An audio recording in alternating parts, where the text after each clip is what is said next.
Yes. Hello, everyone. Thank you for joining us from the different part of the world. On the behalf of Ashutosh Financial Services Private Limited, I, Premji Fufal, extend a very warm welcome to each one of you for this insightful and focused webinar on Indian income tax planning for NRIs. This webinar has been specially curated to help you understand and manage your tax responsibilities in India, along with remaining tax compliant in your country of residing more efficiently. Today's session will focus on three key areas: income tax return filing for financial year 24-25, double taxation avoidance agreement, DTAA, tax planning strategies for NRIs. We will begin today's webinar with an introductory video of our esteemed speakers, Mr. Daxesh Kothari and CFP, Mr. Rajit Kothari. After that, we will dive into the core presentation of the day. Following the presentation, we will open the floor for a Q&A session where you can share your questions in the comment box. You can also raise your hands so that you can directly interact with today's speaker. Please do not forget to provide your valuable feedback after the session through the link which will be provided in the comment box. Without taking much of your precious time, let's kickstart today's webinar and enjoy the enriching learning experience. Thank you.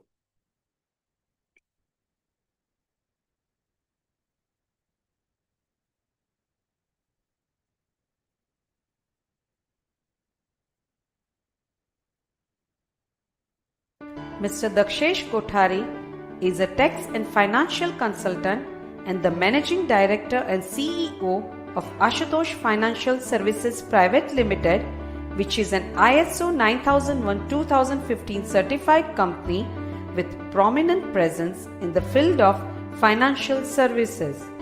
He specializes in the fields of income tax, FEMA, trust laws, estate planning, and foreign tax compliances.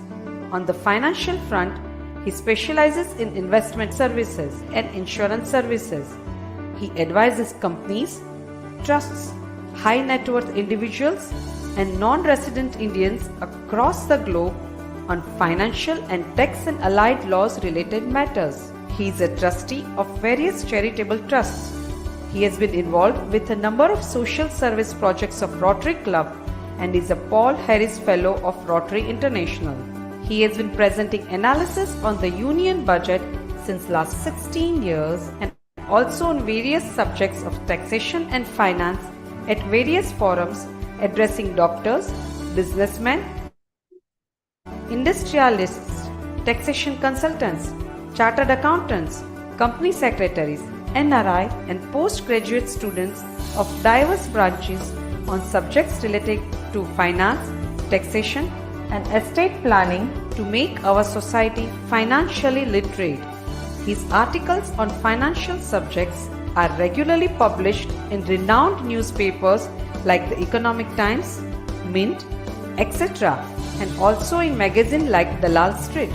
His interview was aired on ET Now as a mutual fund industry expert in the program named Swatantra, which is one of the most acclaimed investor education initiative of our country. He has also addressed a program dedicated to NRI on a leading Gujarati TV channel in Ahmedabad.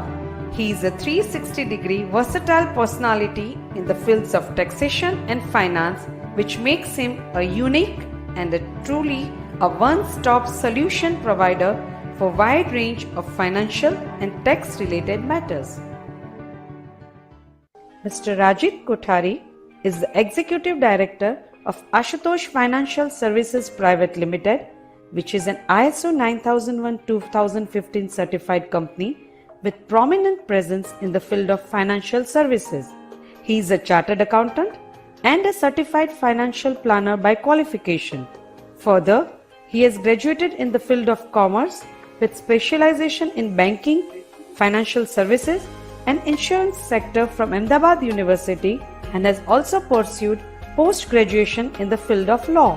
He started his journey with Ashutosh Financial Services Private Limited where he played an instrumental role in functioning of several business development activities of the company. He also played a vital responsibility in the development of exotic product offerings for the company in the alternate investment arena such as foreign equity and unlisted stocks. Moreover, he was instrumental in the preparation of extensive knowledge database on different topics concerning taxation and finance for the company. Thereafter, he worked with Messrs. Deloitte Haskins & Sells LLP, one of the leading global consulting firms at Mumbai, focusing on tax and regulatory compliance for high net worth resident and non-resident individuals. He is an expressive public speaker and addresses professional forums on diverse topics related to finance as well as other topics of national importance.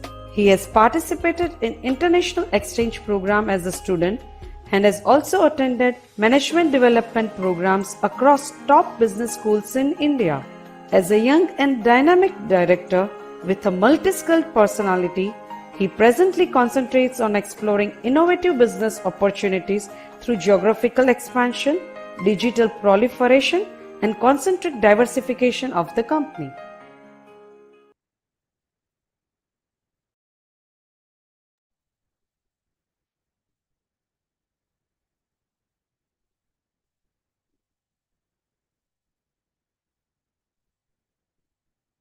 Hello everybody.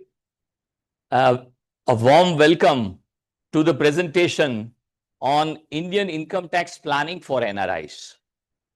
When somebody takes any financial exposure in any markets, it is very important that they have a deep understanding of the tax-related aspects in respect of that country. So you all as non-resident Indians should always take a certain amount of interest and understanding about what is happening on the Indian income tax planning scene, and also what are the changes which are happening insofar as the taxation in India is concerned.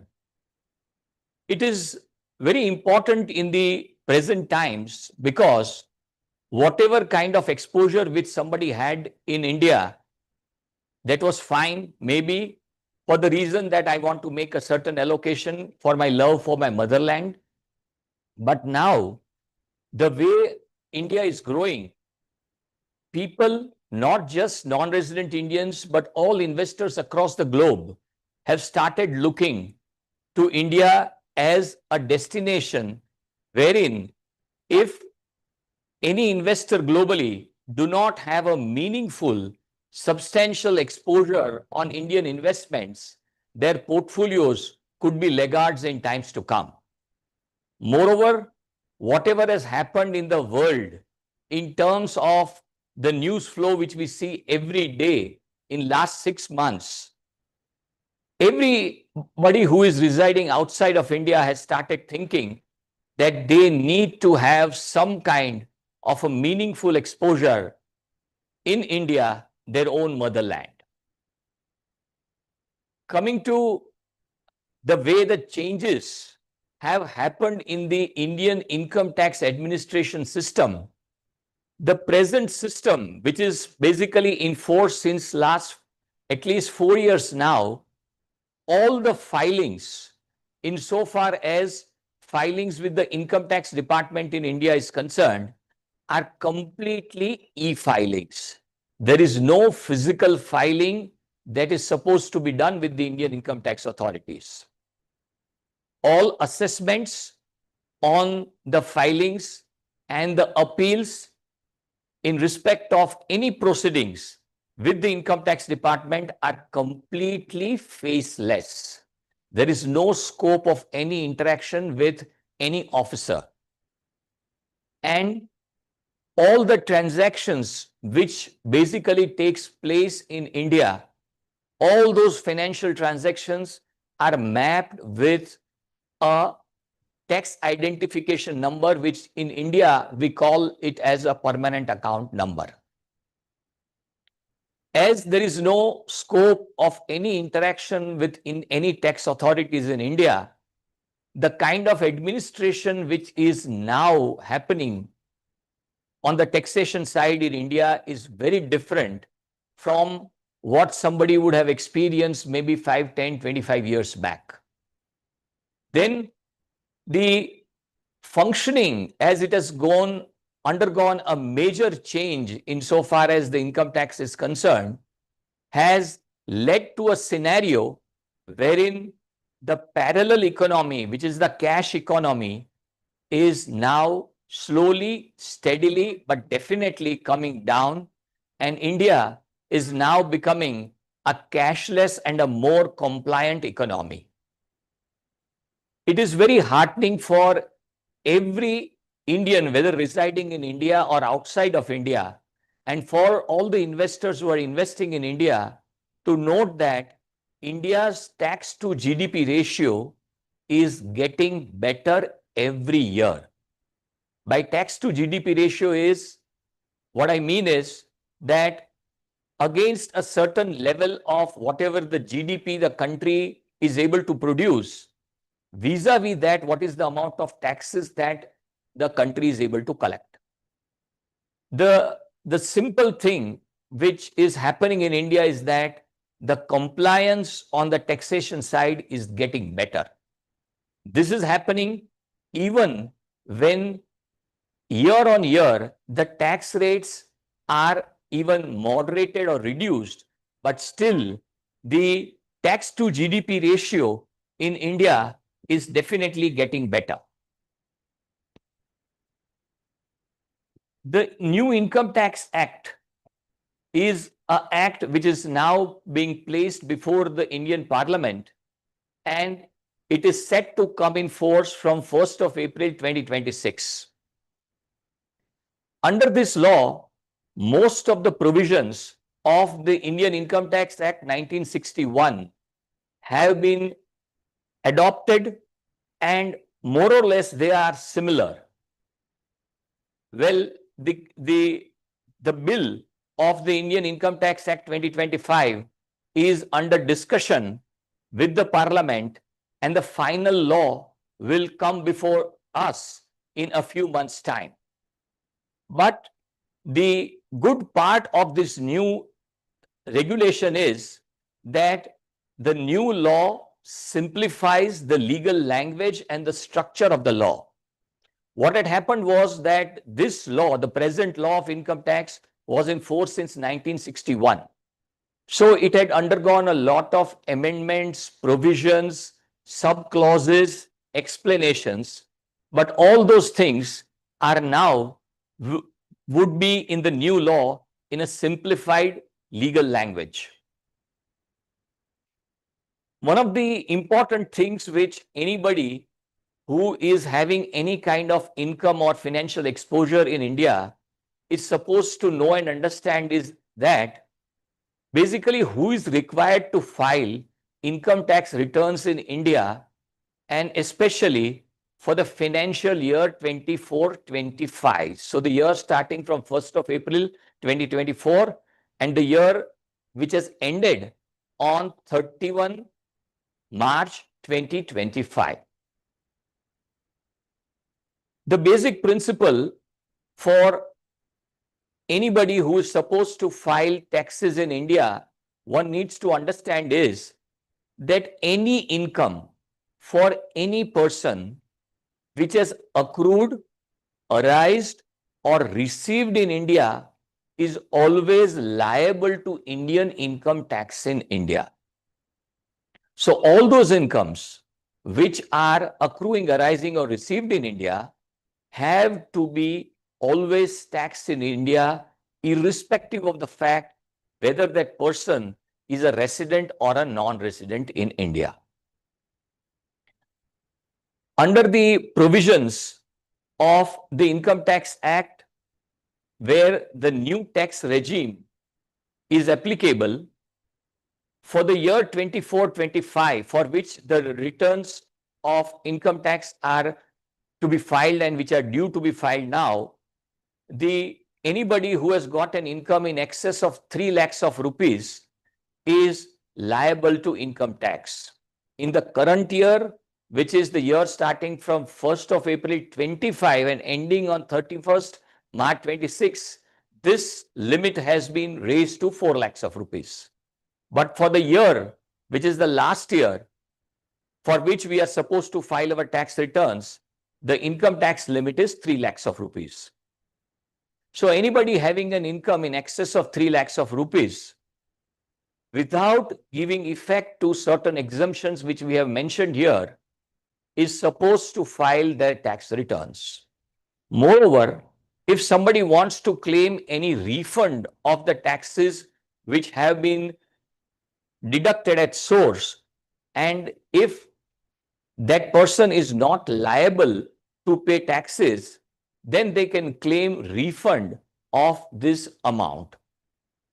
Moreover, if anybody who has incurred any loss in the financial year and they want to claim this loss as a carried forward loss, which could be set off in the subsequent years, then also they need to file their tax returns within the due date of filing of the tax returns, irrespective of the fact whether the income exceeds the minimum threshold or not. Moreover, there are 6 circumstances under which, even if all those provisions which we have been talking, that the income is exceeding a certain amount of money, or want to claim a refund, or want to claim a set-off of loss in the subsequent year, if these kinds of transactions have taken place in respect of any SSE, one is supposed to file the tax returns. Deposit of a certain amount of money in bank accounts, having a certain sales or turnover in operations or any kind of business activity in India, then TDS means the withholding tax of 25,000 rupees or more, or spending on electricity to a certain extent, one is supposed to file tax returns in India irrespective of any other circumstances. When somebody files the tax returns, one should be very mindful that my filing of tax returns is easily accepted by the tax authorities, and I don't receive any communication from the tax authorities. In India, the process of interacting by, or rather anything which the department thinks that they need to look into, is called a scrutiny of the cases.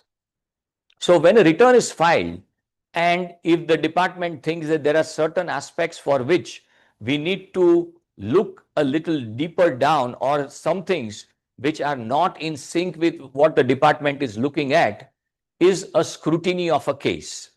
So there are certain circumstances in which this scrutiny is going to happen. Every SSE, every person who is having a permanent account number in India and having financial affairs in India, there would be an annual information statement, AIS, that would be generated and that would be available for verification on the Indian income tax portal in respect of that particular SSE. So if I have undergone any transactions of any fixed deposits which I placed with the banks, or any sale or purchase of securities, which could be mutual fund, shares, etc., or sale or purchase of immovable assets, credit card expenses, bank interest, dividends, etc., all those transactions automatically get mapped with the tax information system, and they are placed for verification to the SSE who is filing the tax returns. So the simple thing is, before filing the tax returns, one should have a look at this AIS, and all the transactions which are in the AIS, one should see that they are taken into consideration at the time of filing of the tax return. Then another kind of information which is available on the portal is a Form 26AS. The Form 26AS shows that what is the kind of incomes that somebody has earned and what is the tax deduction at source which has happened in respect of that income. So when the filing of tax return is happening, one should see that all the incomes which have been mentioned in this Form 26AS should be a part of the incomes which are disclosed in the tax returns which are filed. Then the scrutiny of cases happen for the reason that there are certain high value transactions in terms of purchase of any assets, investments in certain kinds of avenues, or certain level of expenditure which has been incurred, but that are not in sync with the kind of incomes which are declared in the tax returns. So under these circumstances, the scrutiny of cases happen with the income tax authorities. So, in order to avoid these kinds of scrutiny, one should be very cognizant about whatever is already available in terms of information in respect of that particular SSC on the income tax portal, and the filings of the tax returns should be done taking into consideration all those things. Now, for the balance part of the presentation, Rajit will take it forward. Hello everyone, moving further with today's presentation to the second topic, which is Double Taxation Avoidance Agreement. So today we plan to explain what is the framework of this, as to what is a DTAA, which we have often heard of, and what are the benefits that an NRI can take through this DTAA. Apologies for the inconvenience. Moving further, DTAA is basically an agreement between two countries to make tax compliance convenient for any person who has got incomes in both the jurisdictions. It is entered between the two countries to facilitate this kind of a compliance ease. Today, India has got a DTAA with major nations of the world, which is more than 94 countries globally. The advantage or benefit that NRI can take under this DTAA is that there are several concessional rates of tax which are applicable on incomes arising from India for an NRI living outside India under the DTAA framework. The other aspect of a DTAA is that any NRI who is residing in any part of the world, which could be in Singapore, Kenya, US, UK, any country, may have to report global incomes depending upon the local tax structure in their respective home jurisdiction, and also assets in certain cases, especially in these developed economies which are US, UK, Australia. Under this situation, what often happens is that there is double taxation on the first instance in both the countries. For example, if an NRI has got incomes in India, India will tax it naturally, as we understood in the earlier part of the presentation, because the incomes are arising in India or are received in India. In this case, the same income will have to be again offered for taxation in the respective home jurisdiction, which could be US, UK, or wherever, Australia, wherever the NRI is residing. To avoid double taxation, DTAA has got a provision of giving tax credit or a relief for the taxes which are already paid in the other country where the NRI is not a tax resident. For example, if an NRI living in Australia has got some incomes in India and pays taxes on that and offers the same income in Australia because he has to declare his global incomes there, then the extent to which the taxes are paid in India, credit will be available in Australia while discharging Australian taxes, and only the taxes over and above the taxes which are paid in India will be a liability that has to be cleared by that NRI in Australia or whichever country the person is located. This may sound very simple and seamless, but we need to be mindful of the fact that there are different tax years between different countries. The currencies are also different, obviously, and the manner in which the reporting is to be done, the tax return formats are also different. So to facilitate and give a very seamless kind of a compliance ease to all our clients, what we do is that we prepare a comprehensive report for every country's residents as per the respective tax year of that country, which could be calendar year, January or December for US, or for UK it could be from July to June, for Australia it could be from July to June, and so on and so forth, converted into respective currency at the rates of conversion whenever the income has arisen during the year, which could be USD, GBP, AUD, and the return, this data is prepared is per the format of that tax country's return. So it becomes very convenient for any person living there to report the Indian incomes, and over and above everything else, we also enlist the tax credits which will be available for the taxes that are paid in India against those incomes. So the person can also claim the credit or relief in the respective home jurisdiction while filing the tax returns. This makes compliance very convenient for any person living in any part of the world who is required to disclose global incomes and also global assets in certain cases, especially US. As I mentioned, that a major benefit of DTAA is that there are concessional rates of tax available for NRIs for incomes arising in India. Now what happens is that for every income arising in India, there is a specified rate under the Indian income tax that has been mentioned in the law, and the DTAA has got certain concessional rates. So in this kind of a scenario, any NRI has got an option to opt for whichever is beneficial, either the Indian income tax law rate or the rate that is prescribed under the DTAA. To give you an example, all these incomes in India, which could be dividend, interest, mutual fund gains and pension, have got a concessional rate of tax under the DTAA. For illustrative purposes, we have taken two examples of two different jurisdictions, which is Kenya and Singapore.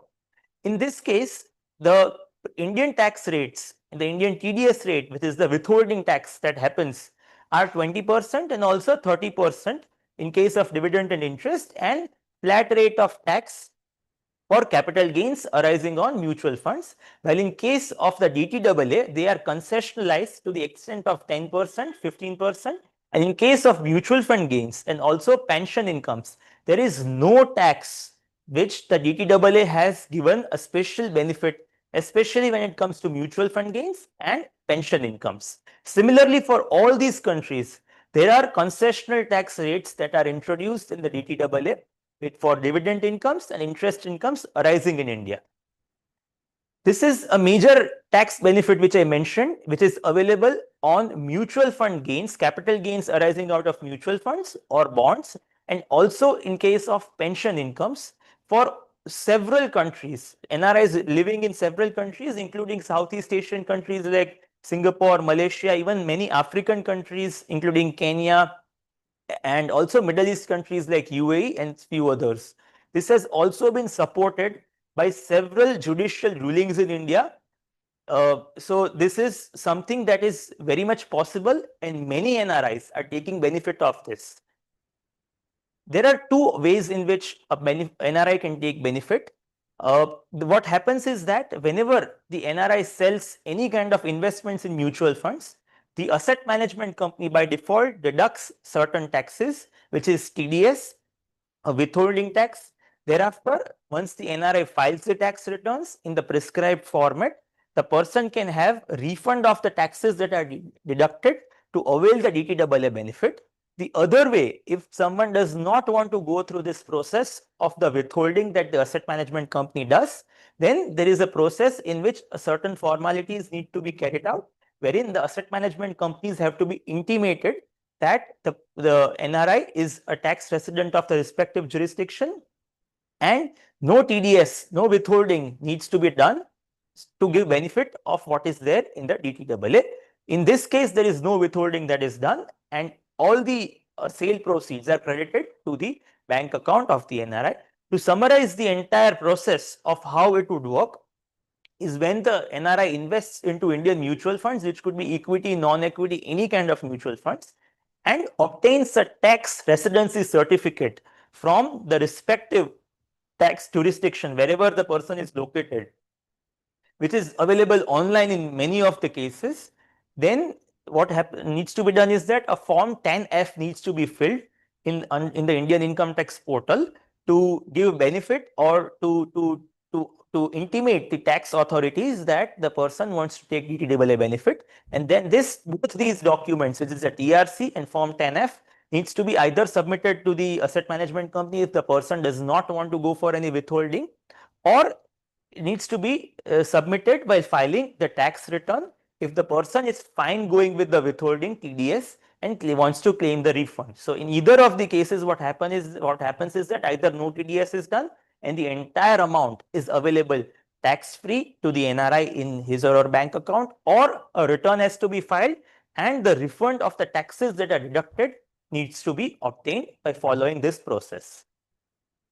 Moving further, as to what are the tax planning strategies which we often come across while interacting with so many of the NRIs. Everyone wants to plan their taxes, wants to remain compliant, but at the same time wants to plan the taxes in a way that the maximum income can be generated while minimizing the tax liability. So what we have done is that we have tried to summarize the strategies that can be adopted for all these different avenues which are meant for investments for NRIs in India.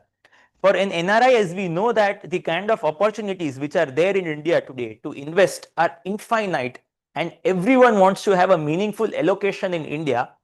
So through all these different avenues, we have tried to summarize the strategies that needs to be adopted in each of these cases while investing in India. Starting with the first avenue, which is mutual funds. In order to plan the taxes effectively, what can be done is that the investments can be made through the growth option. Now, mutual funds in India have got two options of investing, which is the growth option, in which whatever are the earnings that the mutual fund company has in terms of distributing to its investor, it is reinvested into the same mutual fund. And the second option is a dividend option, in which whatever are the dividends are declared to the investor and paid to the investor to their bank account.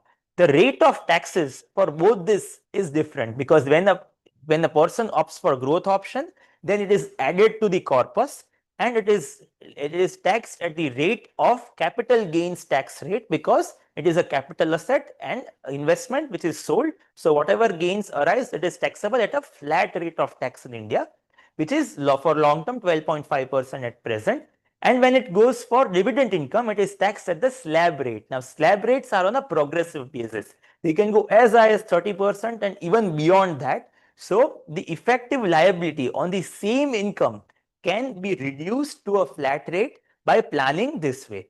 The other way in which someone can plan is that there is an annual exemption available on long-term capital gains in mutual funds, equity mutual funds, especially in India, to the extent of 1.25 lakh of rupees. So whenever the holding period exceeds 1 year, which is and it qualifies for long-term capital gains, then there is an exemption up to 1.25 lakhs available on every sale, meaning any gain only exceeding 1.25 lakh of rupees per individual per Indian financial year is supposed to be taxed at a flat rate. So every year, what we can do is, and what we do for many of our clients, is that we review the portfolio, in which two objectives are attained. Number one, the portfolio remains agile and in tune with whatever are the changing market trends, and we try to take best benefits of all the investment opportunities arising in as far as the investment planning and strategy is concerned.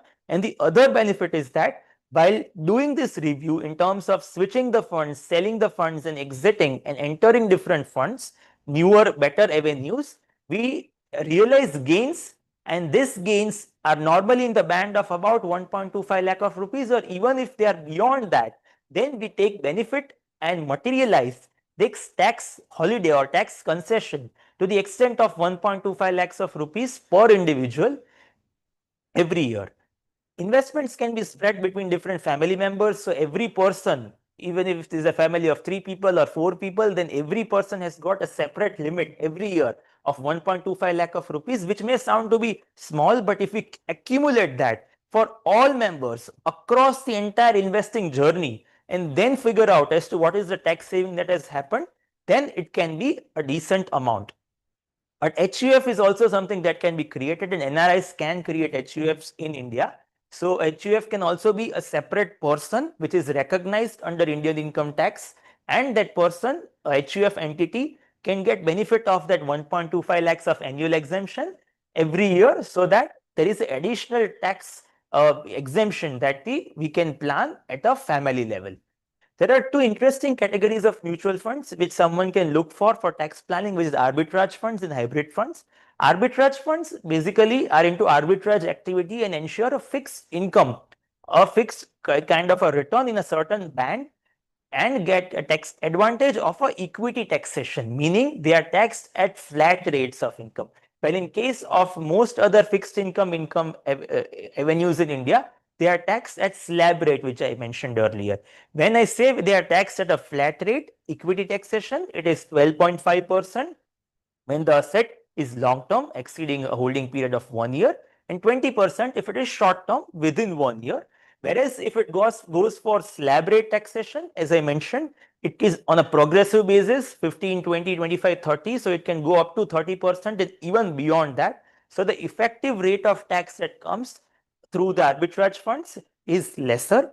Hybrid funds are a blend of equity investments and debt fixed income investments, and the asset management company and the fund manager goes for rebalancing between the equity and debt strategy on a regular basis. So the person can take advantage of the changing market trends, and the idea is that there is a fixed equity taxation which the hybrid fund enjoys at the 12.5% for long term and 20% for short term, which I mentioned.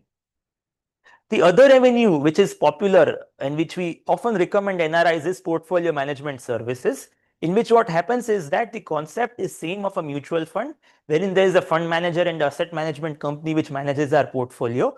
But this happens through a separate demat account or a brokerage account in India, which is opened for that particular investor, in which shares are bought and sold under the name and ownership of the very investor, but the role of which shares to buy, which shares to sell is that role, and that job is outsourced to the asset management company. The idea behind doing this is that it is a very concentrated portfolio comprising of fewer stocks as compared to a mutual fund. And what happens is that whenever there are lesser number of stocks, concentrated portfolio, then the chances of delivering a greater return are on a higher side. So if we are to plan taxes for investment in PMS, then the best advantage is for a US based tax resident, because they do not have to go for something called as a PFIC taxation, which is reporting and paying taxes on notional basis or unrealized basis. So even if they do not sell any kind of investments, but their investments have appreciated during the year, then they have to pay tax on this unrealized gains as well, as per the US tax laws, which may not be the case if they are investing in the Indian stock market through the route of PMS. The other advantage is also that of a mutual fund, because the tax rates are same for equity mutual funds and equity shares. So as we are buying and selling equity shares, we can take advantage of this exemption of 1.25 lakh of rupees on long-term capital gains for every individual. And this can be spread across the family. The PMS can be, there could be different investors in the family for different PMSs that are onboarded, so that every person gets exemption and advantage of this 1.25 lakhs of limit. And the other income which arises out of a PMS is dividend income, because we are basically owning stocks, but the decision on which stocks to buy and sell is simply outsourced to someone else, a professional. So these dividend incomes in India are taxable at a slab rate, as I mentioned earlier, in which the taxation is on a progressive basis. So if there is spread between different family members, and if assuming they do not have many other major incomes in India, then dividend incomes can be within the band of about 4 lakhs of rupees, which is the basic threshold up to which taxation does not get triggered for slab rate incomes. So if the dividend is within 4 lakhs of rupees and there is no other major income apart from capital gains in India, then the person does not have any tax liability on those dividend incomes. And similarly, you know that what can be done is that the dividend incomes can also be divided between family members. The other thing is also that the HUF can be the investor for the PMS. So as I mentioned, for different family members, we get the advantage. The same holds true for a HUF entity as well. What is happening in India is that the rates of tax on capital gains are gradually on an increasing trajectory. Several years back, there was no capital gains tax on the equity income, the stock market capital gains, which was increased to 10% and which became 12.5% before a few years. So we can very well expect that the rate of capital gains tax is likely to increase in future. In this scenario, it makes logical sense to book the profits and reinvest so that we take advantage of the present tax regime, which is 12.5%, and do not end up paying tax at a 15, 17.5 or a 20% kind of a rate of tax. So this is inherently happening in case of a PMS, for the reason that, as we know that PMS, in case of a PMS, the fund manager buys and sells shares on a frequent basis and churns our portfolio so that it remains agile, in tune with the market trends, whatever are the best opportunities. And during this process, as we realize the gains, we take advantage of the exemption limit and pay tax at the present rate of 12.5%, which is long term, and then reinvest those investments at a higher cost, meaning the cost is of course increased when we reinvest, so that the further tax whenever we sell those investments in future, the calculation of it, the cost of it would start from the rate at which we have reinvested. So effectively we are reducing the rates, the tax liability that we are to pay in the future years. A very interesting way of planning taxes, which has become very popular when it comes to fixed income investments, is by investing through guaranteed income or pension plans. What happens is that if the amount of investment in this case is restricted to the extent of 5 lakhs of rupees per year, then under the present Indian income tax regime, there is no tax which is to be paid in this kind of a scenario on all the incomes that are arising out of these kind of a plan. And these are all guaranteed incomes, guaranteed for very long tenures, which could be as high as 30 or 40 years. So the beauty is that no matter wherever the economy is, the stock market is performing, or wherever the interest rates are fluctuating, even if the Reserve Bank of India reduces interest rates, still we are guaranteed of this amount of interest or of income, whatever the case, the scenario and economy may be. The other advantage is also that there is a death benefit which is associated in this kind of a plan, which is also tax free in as per the present tax law.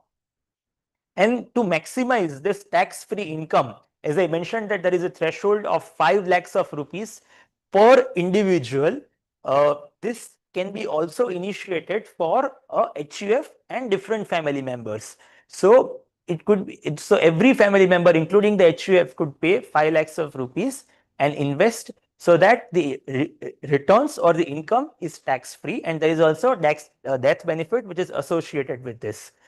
The pension incomes for pension plans, which could be to any extent, any amount, not just limited to 5 lakhs or whatever amount that I mentioned, is completely tax free under the DTAA with all those countries that we discussed, which is the Southeast Asian countries, Middle East countries, African countries, along with the benefit that is available for mutual fund gains. So someone who is looking for a fixed income for very long tenures and which should not be limited in this band of a certain limit can always opt for pension incomes in India and take benefit under the DTAA. And if someone is going for the old regime of taxation, as we know that there are two regimes of taxation now in India, the old regime and new regime, then in the old regime, the deduction of the premium which is paid on this kind of a plan is available to the extent of 1.5 lakhs of rupees every year. This is an illustration which demonstrates what I just explained of a guaranteed income plan, in which if there is a premium paid up to 5 lakhs of rupees plus GST, then the entire income, which could start from the very next month when this premium is paid, to the extent of 18,000 rupees per month, is completely tax free. And there is also that benefit which is associated over and above this sum assured, the guaranteed income, which is as long as the person stays alive, and whatever is the income that is arising can be invested into growth oriented assets, which could be equity mutual funds, through a systematic investment plan which can be channelized into mutual funds. So there is compounding that can go on happening for long tenures. So this income can go on once we pay 10 installments, then this can go on for 10 years, as long as 30 to 40 years. So in this illustration which we have shown, the entire fund value of the amount that we have invested, the monthly investment that I mentioned of 18,000 rupees, could accumulate to the extent of 21 crore rupees in a tenure of 40 years. So the total amount of premium that is paid is 10 installments of 5 lakhs, which is around 50 to 51 lakhs of rupees. And the income that is arising in this tenure of 40 years is to the tune of 86 lakhs of rupees. This example of 10 installments is just for illustration purposes. This can also be customized depending upon the requirement, or from a case to case basis. It can be reduced to 5 years, or it can be even increased if someone wants to increase the amount of income, and the tenure up to which the incomes are available can also be reduced to 30 years if someone is planning to go ahead accordingly and increase the incomes to a certain extent. Moving further with another avenue which is very popular for NRIs, which is real estate. Even though we hold a very clear view that real estate is not a worthwhile avenue for investments in India, financial assets are much better off when it comes to the appreciation that we can expect, the liquidity, in the sense if someone wants to sell those investments and go repatriate those funds back, even then financial assets are much better, because liquidity for real estate properties in India today is a major challenge. Selling the property at the desired price and within the desired time is a very difficult task, and the entire process of selling and then repatriating those funds is all possible, but is quite tedious and time consuming. And most of the next generation of the NRIs who are going to be inheritors is not interested in doing and going through this entire process of real estate transactions. But still, if someone is investing in real estate for personal consumption, or has inherited a real estate property, then a certain tax planning techniques that we should keep in mind is that all the expenses that are associated with the transfer of the real estate property, which could be the brokerage that is paid to the broker or the stamp duty that is paid, and any amount that is invested to improve the property, to develop the property, and there is documentary evidence of all those expenses with the investor, then that can be reduced from the sale proceeds to arrive at the net capital gains on which a tax liability is to be calculated. We need to understand that whenever the income from capital gains in India exceeds 50 lakhs of rupees, then there is an additional surcharge which is imposed. Otherwise, the rate of tax for capital gains is the same. for up to any extent, which is 12.5% now, which is when the holding period exceeds 2 years in case of a real estate property. But when the gains exceed 50 lakhs of rupees, there is a slight increase in tax, which is called surcharge. And this goes on increasing whenever the gains increase the band of 1 crore, 2 crore, so on and so forth. So if the property is co-owned between different family members, then the chances of this surcharge are reduced, because the per head capital gains, whenever we divide the gain between different individuals who are the co-owners, generally tends to be can be lower than 50 lakhs of rupees, or we can escape one of the bands of surcharge by co-owning and distributing the gains between different holders, which reduces the effective rate of tax. Whenever a person is selling the real estate property, if they reinvest in a certain manner, then there are certain tax exemptions which are available.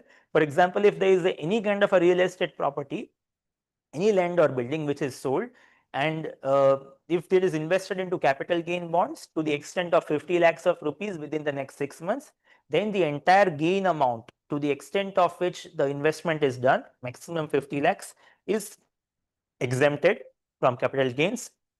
Similarly, if there is a residential house property which is sold in India and the proceeds are invested in another house property, then to the extent they are invested, the gains, the capital gains, is exempted from taxation, assuming that the person has got only 2 properties in all after considering the new property that the person is going to purchase. And the third avenue of this exemption is that if there is any other asset, which could be shares, other lands, mutual funds, whatsoever, in which there is a long-term capital gain that is realized, and the proceeds are invested in a house property, residential house property, the entire sale proceeds, not just the gain part, whatever is sold, if it is completely invested, then the capital gain is exempted. Otherwise, it is exempted proportionate to the amount of the sale proceeds, the sale consideration that is realized. A very popular avenue that a lot of NRIs have already started taking benefit of and is getting more and more prevalent across the entire fraternity of Indian diaspora across the world is the investment through the GIFT City route. Now, there are a lot of funds which are set up in the GIFT City called GIFT City funds, through which if we invest, or in which if NRI invests, there are innumerable benefits which are there. This GIFT City is one of its kind, a global financial center similar to Singapore, Dubai, Hong Kong, and is the first international financial services center set up in India. Geographically, this carved region which is there in this map is very much situated in India between the cities of Ahmedabad and Gandhinagar, but as such it is a offshore jurisdiction, meaning it is outside of India from the exchange control viewpoint, or the viewpoint of the FAMA law, the Exchange Control Law of India, Foreign Exchange Management Act, and it is called as a Special Economic Zone, SEZ. This SEZ is only meant for financial services and financial activity, and not meant for other activities which could be manufacturing, trading, so on and so forth. And there are a lot of tax holidays or benefits that the government has given in the Indian Income Tax Act for the GIFT City funds, which I'll talk about. And all other laws are as such applicable. Now, what happens is that if there is any NRI who is located in any part of the world, and if there is any person who is not a NRI, who does not have any connect with India, even that person, or even if there is an entity which could be a company or a trust or a partnership firm, whatsoever, all of them can also take benefit of this opportunity. All these people can invest in the GIFT City funds, which are registered and situated in the GIFT City, called as Alternative Investment Fund. This is a technical name of those kinds of funds, but we can consider it as GIFT City funds for the ease of understanding. These GIFT City funds would invest into Indian mutual funds, the same very old mutual funds that we have all been investing since a very long period of time. So the underlying investment, after all, is as such into these mutual funds, which a lot of us have been directly investing. But this is through the route of the GIFT City funds, which is a fund of fund kind of a structure, or is pooling the money and investing into the fund. The present ticket size minimum amount to start is 150,000 US dollars.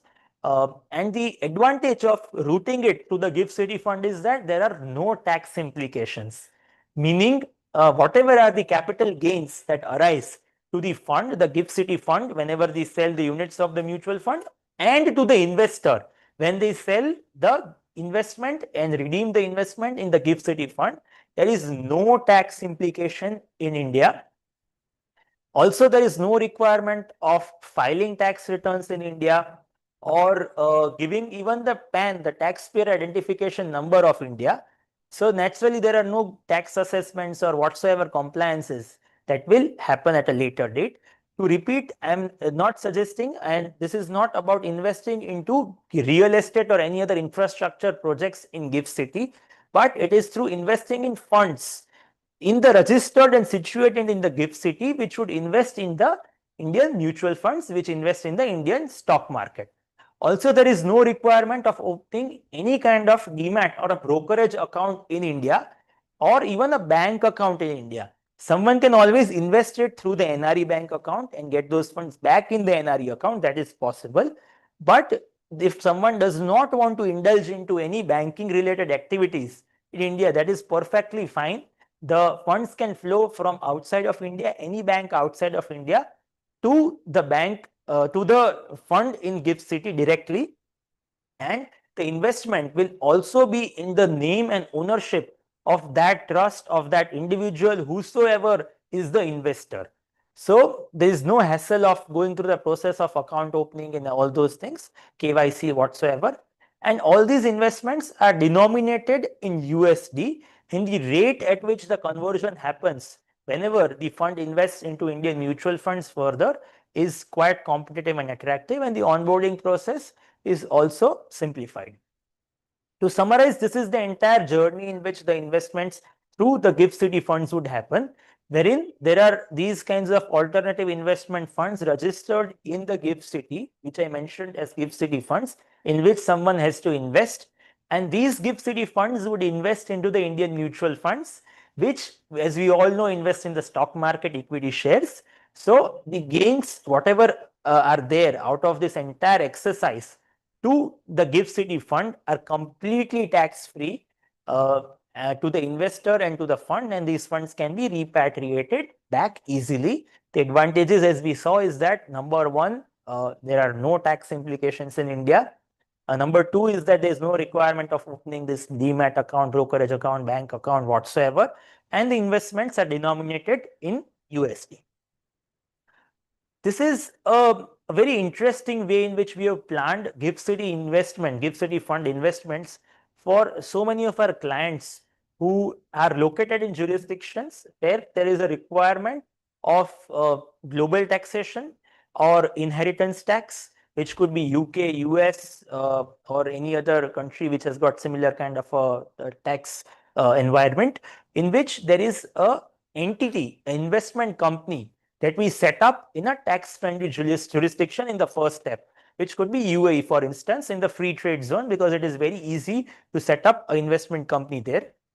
In the second step, what happens is that the investor living in any part of this world can pool the investments into this entity located in UAE free trade zone, and these funds can be invested into there. In the third step, the investment company can then invest into the GIFT City fund. As I mentioned, that the GIFT City fund can accept investments directly from any foreign company, I mean any company outside India, any trust whatsoever. Then these GIFT City funds, as we know, would invest into the Indian mutual funds, which invest in the Indian stock market. And then basically, whenever these investments are sold, in the fifth step, there is no tax implication which arises either in India, and whenever these funds are repatriated back to UAE, for instance, where we have incorporated this investment company, then even there there is corporate tax which has started, but it is quite concessional only when the incomes exceed a certain threshold. So the overall taxation which arises is quite minimal as compared to what would have otherwise arisen if a person would be investing in the Indian equity markets. A disclaimer that all the views were personal in this presentation, and wherever we have used any kind of data, we have used the reference. We have been conducting international events across the globe practically in the last 1 year now, and we have been really fortunate to meet so many of you who were a part of our presentations in all these locations, or any of your friends or relatives in UK, Australia, Singapore, and recently Kenya. And it's actually a kind of honor and privilege to empower the entire Indian diaspora, all our fellow Indians, on topics of financial awareness wherever they are located. And through these kinds of digital interactions, it is even more possible. A brief about us and what we do. We have a legacy of more than 65 years of being a one-stop solution provider for all kinds of financial needs in India, and a present team strength of more than 60 people, comprising of financial experts from all different domains, with active office presence across the western belt of India in the cities of Ahmedabad, Rajkot, and Mumbai, cumulatively managing more than 1,000 crore rupees of investments and financial portfolios, predominantly in the Indian market and also in the global market through a platform that we have developed in US, which invests globally for more than 5,000 clients spread across 26 countries across the globe. Referring to the services that we provide, number one is all the investment avenues that someone can think for in the Indian equity market, which is quite lucrative, as we know, through Indian mutual funds, PMSs, and also alternative investment funds, either through the GIFT City route or AIFs that invest into pre-IPO kind of companies, unlisted kind of companies, which are still not listed and still not have tapped the public markets, we are basically in the private markets. And also the US market through a platform, as I mentioned, which we have developed, which invests into US stocks, ETFs, and also several other global ETFs to get exposure into the global markets. When it comes to Indian income tax, which we have been discussing since last almost an hour now, is something that we practice full-fledged for end-to-end compliances, right from obtaining a taxpayer identification, which is called PAN in India, to handling tax assessments at the highest levels, along with advisory and planning. As we had a look for different kinds of avenues, we also help plan the taxation in a very effective manner so that we remain tax compliant, and at the same time the overall burden is minimized. When it comes to assets that are situated in India, estate planning is very important. So we help in preparation of wills in India and family trusts wherever there is a need to do so. We are insurance brokers, so we deal with all kinds of life insurance offerings in India that someone is looking for the income kind of a strategy or for gaining a life coverage standalone. International tax compliance is something that we very important, which we understood in the earlier part of the presentation, because India has got these DTAAs or treaties with so many of the countries across the globe. So we help in understanding the benefits of these DTAAs that we understood, and as to how can someone effectively report the Indian incomes in a seamless manner in the respective home jurisdiction if there is a requirement of doing so, which I mentioned through the comprehensive report that we prepare for these international tax compliance support services. When it comes to financial regulations, we deal with all kinds of financial regulations that impact NRIs, which is repatriating funds, especially sending funds back and forth through different kinds of bank accounts, or for any kind of other financial transaction that someone is planning to enter in India, which could be giving gifts, loans, entering into some kind of another venture or whatsoever. When it comes to banking, we help and coordinate with the respective bank. As we know, banking is the tip to start any kind of financial activity and engage in any financial activity in India. Now, the advantages for someone who is working with us is that number one, there is a single point of contact for anything and everything that they can think as far as Indian financial affairs are concerned. In other words, we are like a family office for them to manage their complete Indian financials.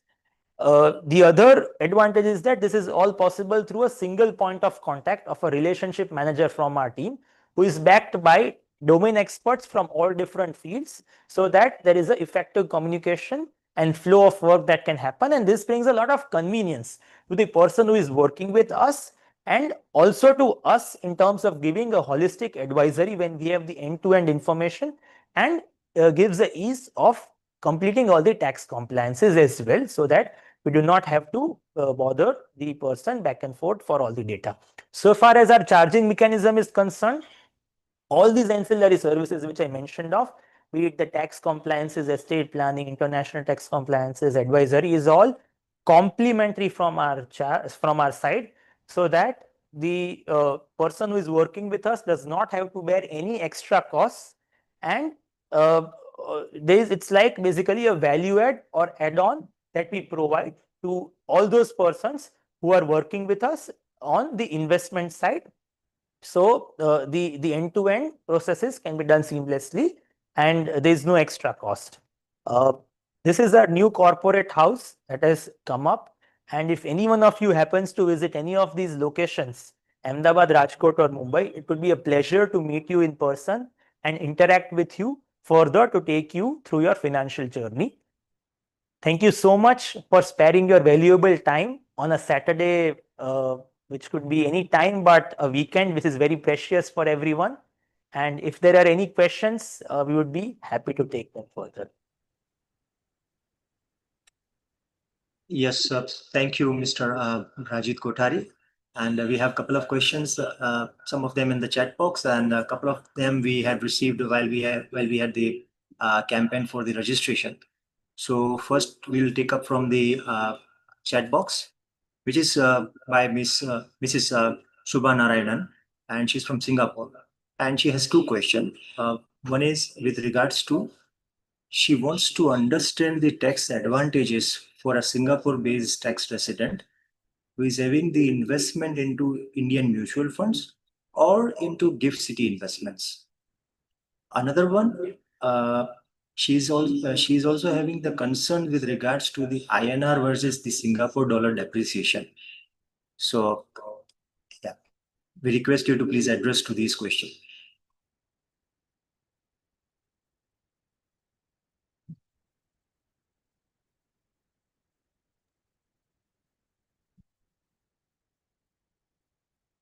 So far as the taxation part is concerned, for any of the two options that were mentioned, which is through the mutual fund route or the gift city, there are tax holidays which are there in different ways in which the person can take. When it comes to mutual funds, then as I mentioned during the presentation, that under the DTAA, there is a benefit that is available for mutual fund investments for especially in the treaty with Singapore. And any person who has got mutual fund investments and sells those investments can take this benefit, wherein the entire capital gains on the mutual fund will be tax free, provided the process is followed, which I mentioned, in which a tax residency certificate is obtained from IRAS Singapore, which is available online and very seamlessly. Thereafter, a Form 10F needs to be filed under the Indian Income Tax portal, and this needs to be filled and submitted to the Indian Income Tax while filing of tax return. And then either the refund of taxes can be obtained or the AMC will not do the withholding. When it comes to the gift city, then all the investments that are there in the gift city when it is investing through a gift city fund in Indian mutual funds is all tax free. So there is no requirement of even filing of tax returns in India. It's a very seamless kind of a process in which there is no tax implication at all. That's the entire purpose of investing through the gift city fund, which is one of the major advantages. So in both the scenarios, there is a tax benefit which is there. The only thing is that the manner in which the tax benefit is available is different in both the avenues. As far as the depreciation of currency is concerned, then if we compare the US dollar with Indian rupee across the last 10 years, and the kind of depreciation that has happened with the INR versus the SGD has also been in the similar kind of a range, which is in the band of 2 to 3%. If we look at different instances, 5 years, it would be a little different. 10 years, it would be even different. But the average across this entire span of 5 to 10 years, which is why I'm talking of 5 to 10 years, is that because it is the ideal time when we are looking for investing in India, especially when it comes to the equity markets. So we need to look at the depreciation that has happened across a span of 5 to 10 years. Then it has, as I mentioned, it has been in the band of 2 to 3%. So that is the kind of loss that has arisen by way of depreciation of currency. And if we reduce this 2 to 3% kind of depreciation from the returns that have been arising in the last similar kind of time, which is 5 to 10 years, then even then the kind of returns, even after we reduce depreciation, have been exceedingly well. So what we need to look at is what is the return that is going to be delivered after factoring the depreciation of currency, and that return, considering the kind of growth that India is witnessing and which has been there in the equity markets in the last decade, is expected to continue even in the further decade, is according to us phenomenal, and that is something which someone should consider after factoring the depreciation part. And if we are to project the depreciation going further, then the kind of then what we need to look at is the inflows and outflows of foreign currency to and from India. So as we know, the kind of FDI investment in India is picking up, with several companies setting their manufacturing infrastructural facilities in India, the major multinationals of the world, and also the FII investments, which were by and large not so encouraging, not so positive in the last few years, have started picking up, starting reversing with what is happening in US. And that is why there is going to be a lot of inflow and demand of the Indian currency vis-a-vis any foreign currency, which could be USD, SGD, GBP. So the Indian rupee is likely to get stronger, and even if the depreciation is going to be there, it may not be to that extent. Well, thank you. I think Mrs. Shubha could have a direct interaction with the speakers. So I have requested her to. Yeah, okay. She's available now. Ma'am, please, you can ask your questions. Thanks, Mr. Kothari, for a very, very clear and lucid presentation. So as I see it, for a Singapore resident, because of the DTAA, because of the zero tax on capital gains from mutual funds, there is really no benefit for us to go to the gift city. Did I understand you right? From a tax point of view. Yes. So effectively, what you're understanding is in the tax framework is that there is no tax ultimately in either of the scenarios. So yes, that way it could be same, but the advantage for someone who is going through the gift city route is that there are no compliances as well which needs to be considered. In the sense that if someone is going and taking up the DTAA benefit, then as I mentioned, still there is a requirement of obtaining a TRC in Singapore, filing 10F in India, and the tax returns ultimately in India, which is all not there while someone is investing through the gift city route. If that manner of investing suits someone better. And the other advantage is also that there is no requirement of managing a bank account or any other kind of a compliance in India. But yes, on the taxation front, effectively, there is no liability, but the mechanism in which this is there is different. So whichever way suits someone is something that someone should look for.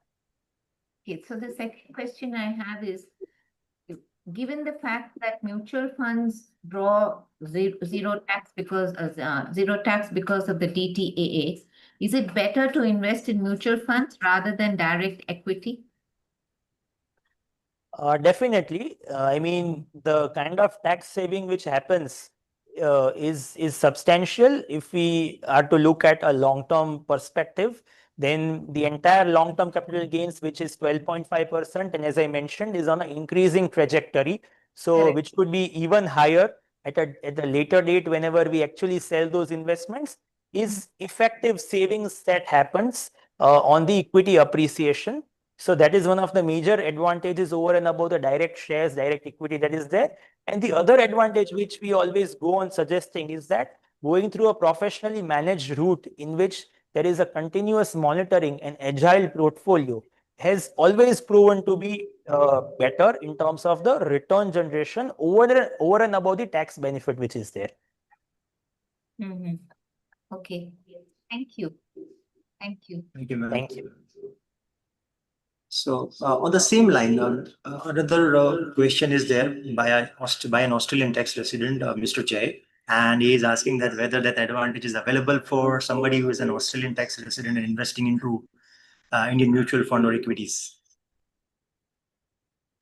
So for the DTAA that India has got with Australia, this benefit is not there at present. But if someone wants to take benefit of this tax regime in terms of, the capital gains that is there in India, then for them the gift city could be a better avenue if someone is there in Australia, so that there is no capital gains in India. And also if someone wants to invest through companies that are there in Australia, PTY, LTD companies, or even the super fund, then even they can avail the Indian equity market exposure through the route of gift city, and a lot of people have been doing that of late. So if someone is looking for that kind of a tax benefit, then gift city, I think, is the way to go forward. Okay, thank you. So probably we'll take the last question now, and just to shorten the overall crisp experience of the presentation. And there is a feedback link which has been provided in the chat box. So participants are requested to please help us with your valuable feedback so that we can keep improving ourselves and so that we can serve you in a better manner. And the one that we had while we had a registration desk, and therein it is from Mr. Vinay Davra, is from UAE, and he's having the question which is on the similar line. Like the capital gain which is exempted for a UAE-based tax resident through a mutual fund investments in India, is the same thing is applicable to the investments into ETFs, and that advantage is also available if the investments are through an NRO account or not.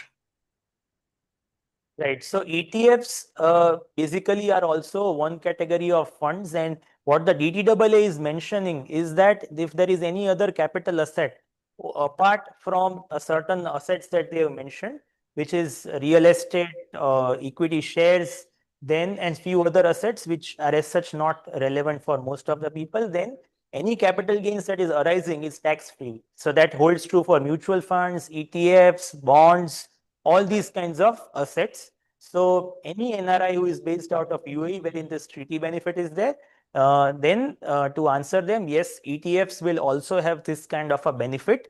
And it does not really matter whether they invest from the NRO or the NRE account. It is only for the repatriation that it would be different, that there are certain processes which needs to be additionally taken to repatriate or make it in a repatriable state. But the tax consequence is going to be the same in either of the cases. And yes, they are eligible for claiming the DTAA benefit, provided they obtain a TRC from UAE, 10F, file form 10F, and file the tax return in the appropriate format. Okay, sure. So shall we end up the session, or there are questions coming out on the chat box? There is a question from Mr. Jai Srinivasan. I think you would like to address it regarding the gift city. Yep. Yes, so I think Yeah, let me ask it. It is by Mr.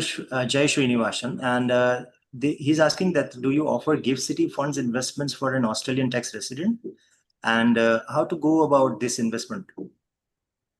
Yes, as I mentioned, we do offer gift city fund investments for Australian tax residents. And as I mentioned, it can be done individually by the person or through any entity or the super fund whatsoever in any structure that they are comfortable with.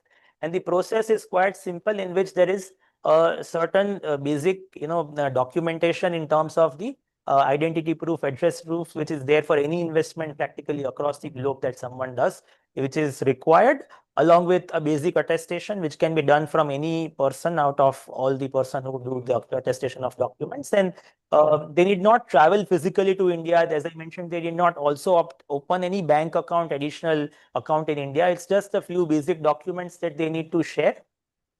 And thereafter, go ahead with the fund transfer procedure, after which the GIFT City investments would be good to go with.